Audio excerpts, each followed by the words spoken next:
This month is full of drama and intrigue and excitement and surprises, and it is totally Scorpio season. Hello, I'm Kari Samuels, your intuitive counselor and happiness coach with your November forecast. And before we dive into the depths of this Scorpio season, I want to share with you something delightful and joyful.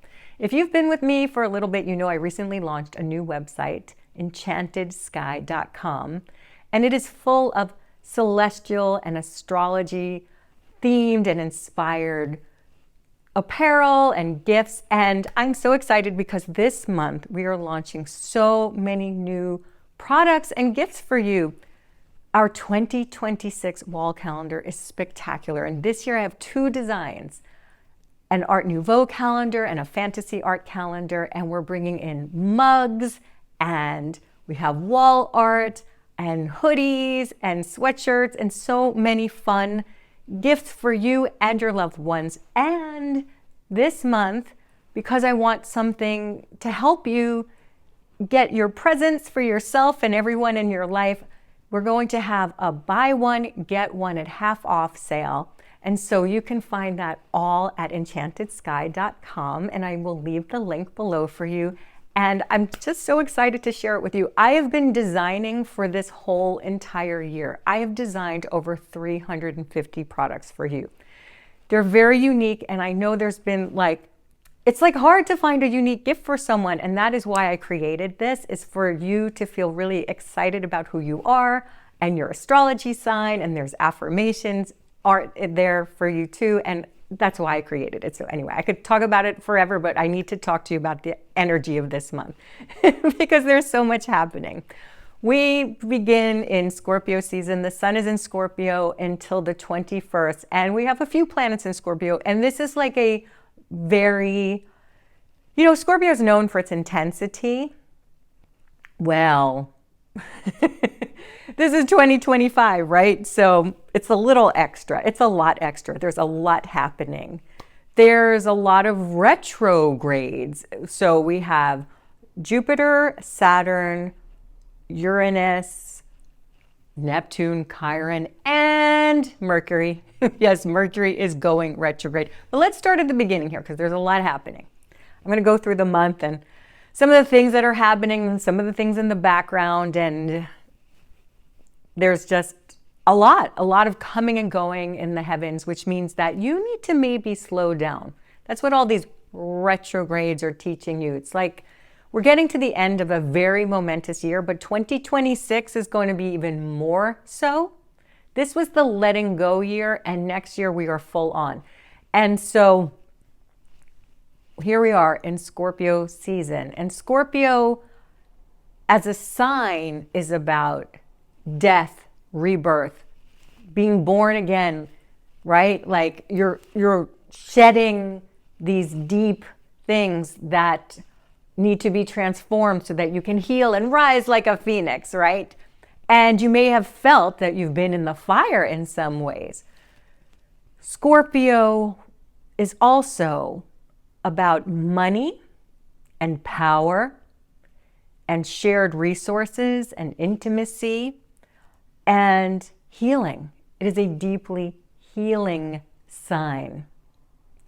And this is a month for healing because next year, 2026, which is really only a couple months away now, right?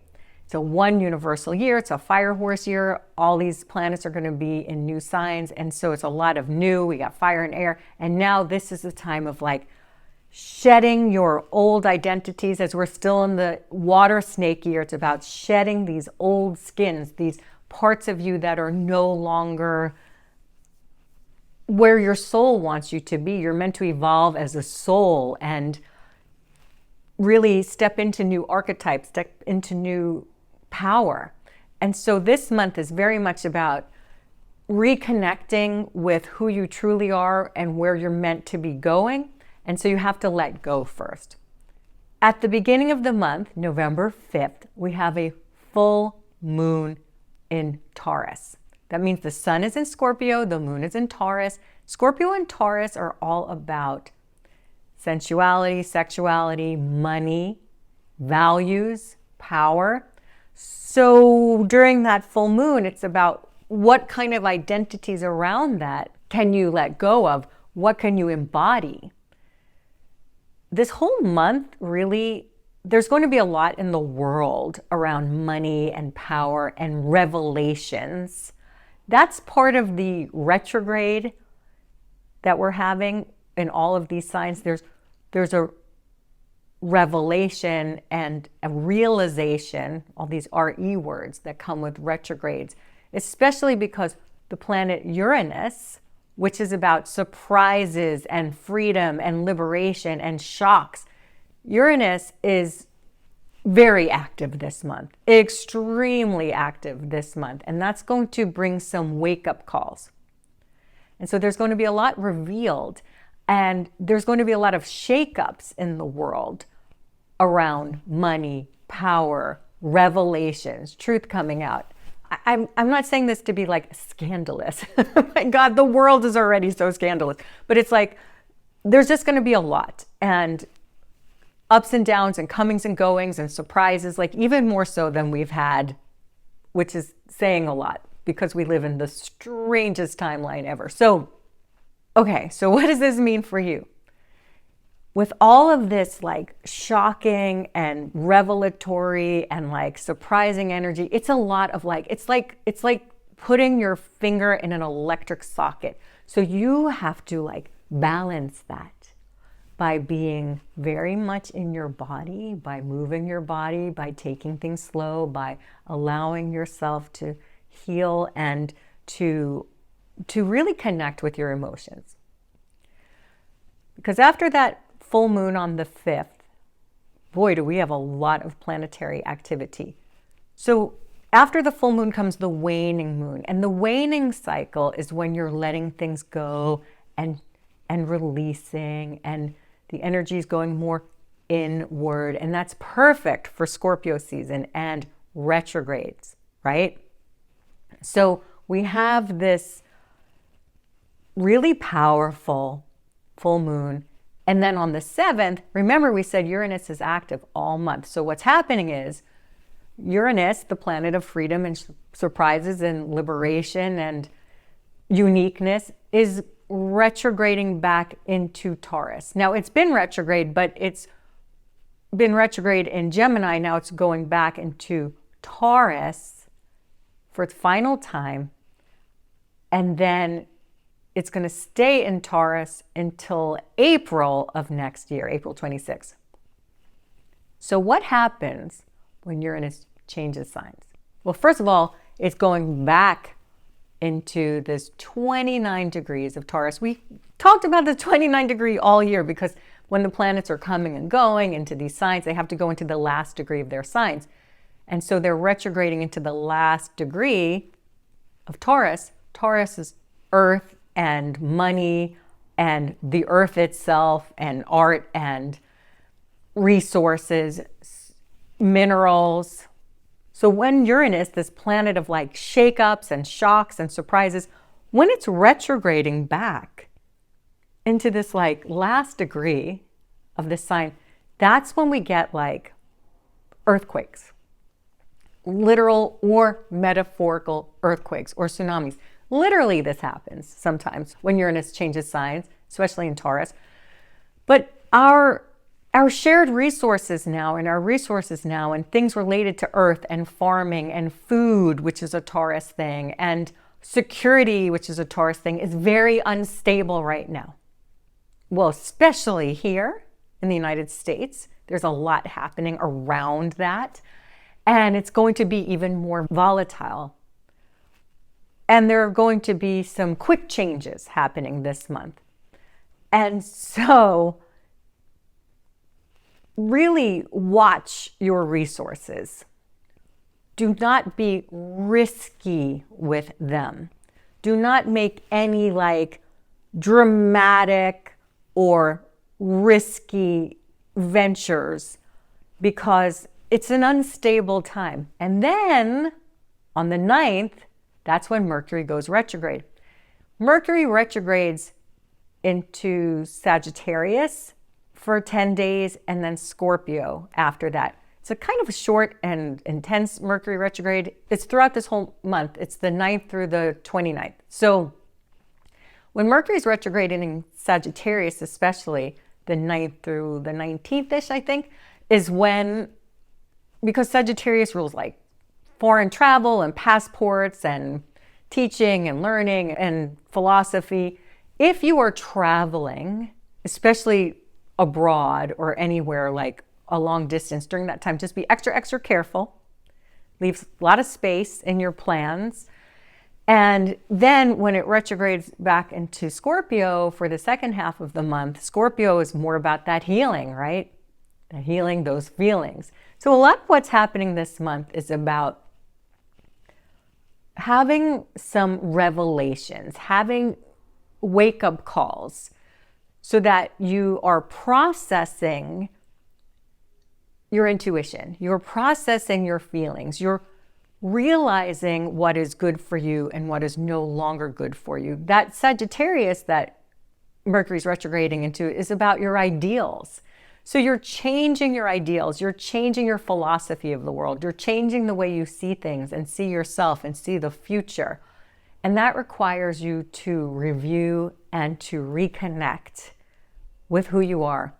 And all retrogrades are about going more inward and collecting yourself, because you can't just like move forward and just keep going. I know you'd like to. Just keep going without really reconnecting with yourself and reconnecting to what's right for you.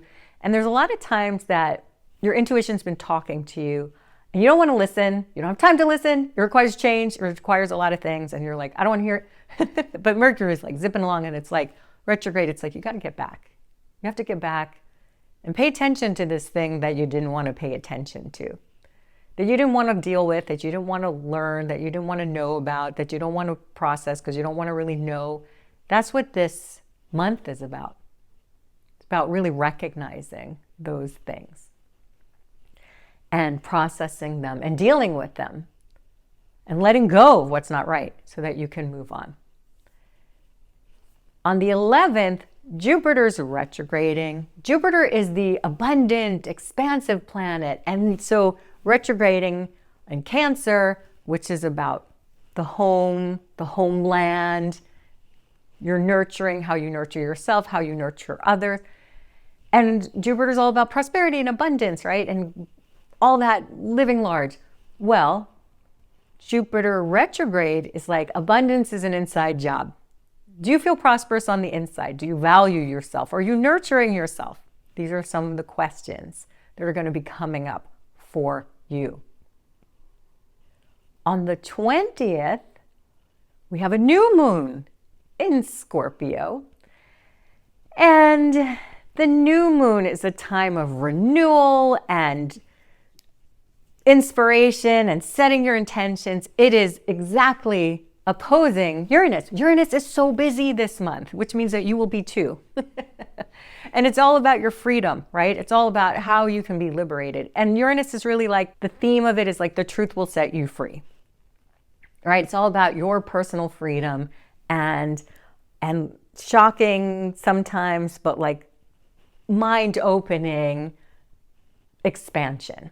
So there's a lot of this energy around breaking free and daring to do new things or be someone new. And it's exciting. It can be really exciting. You can feel a sense of personal freedom and liberation like you have never felt before. Uranus is making some tense aspects too to Mars, especially here around Election Day. What a surprise. November 4th. So Uranus can bring a sense of like new leaders and new opportunities. So that's a lot of the energy that's happening now. So it could be really, really just an incredible time in the world and in your life to have these like surprisingly liberating events. And so expect some delightful surprises as well. The other thing that's happening in the backdrop this month, I told you it's busy, right? The other thing that's happening in the backdrop this month is that we have some grand water trines, which means that we have planets in the 3 water signs, right? Pisces, Cancer, and Scorpio. And so they're making this harmonious, beautiful influence, which means that your energy can flow really well, that you can be really in touch with your emotions and your intuitive sense and a connection with other people and a sense of open-heartedness. And that's all happening in the background. On the other hand, it's also very emotional. Like, wow, some big tides, but metaphorically, right? That's big heart, big emotion, lots of connection and lots of flow. So just expect a very high octane, highly emotional period right now. And I would expect nothing less from Scorpio season in 2025. And of course, on the 29th, that is when Mercury retrograde ends. So Mercury's going direct. Something to remember, before Mercury goes retrograde and after it goes direct is the shadow period. So the time leading up to it, like the beginning of this month, it's a time to get things done. However, that's like when you start to see like the themes that Mercury retrograde is going to bring up. So pay attention and certainly don't like go crazy doing like pre-Mercury retrograde things, because it's like, it's still in the shadow period, right? So like Mercury's getting ready. But you do want to, it is a more productive time. There's still some forward motion, but pay attention in the beginning of the month. And then when Mercury goes direct on the 29th, these 2 weeks afterwards, especially, it's like an integration time. So you're still like embodying the lessons. And there are a lot of lessons this month. So how do you navigate this very high octane energy? I have 3 action steps for you. Your first action step is to practice the RE words. Lots and lots of retrogrades is all about the RE words, like relax, recreate, renew, review, revise, all of the RE things. That's what you're meant to do during retrogrades, especially Mercury retrograde. Not an ideal time to make big decisions, especially not big investments. But I don't want you, if you already have like a house that you made a decision about and you're, all these things that the big decisions have already been made and you have to do that. Now, don't freak out about it. That's a-okay. Do the things that you have to do. If you have to get surgery or something, hey, maybe you're going to be relaxing during the downtime. So don't stress about things that you already have and you have to take care of. If something breaks, go repair it, right? And if you need to buy a new one, just take your time finding something. So review, read reviews. If you need to get something new, like all of the RE words, that is your theme, okay? And don't put too much on your calendar. If you don't need to make a big decision or a big investment, put it off until after the 29th, if you can, okay? But relax and don't stress about it. And your second action step is to take time to heal. And remember, you have to feel to heal. That is what this month is about. A lot of feeling, a lot of emotions coming up, and they are going to be coming up for you. And these times in your life, you have these big plans and then life happens. You have to leave space for that. And if you are not already doing so, find a program, a habit like journaling or meditating or a healing program or a therapy or anything that's going to help you heal these patterns that you've been carrying with you. If there's something that keeps happening in your life over and over and over again, it's a karmic pattern. You're not like cursed by the universe. It just means that there's something inside of you that has a certain expectation or belief system or some feelings that need to be released. And so you bring things up to you to help you recognize this pattern so that you can release it.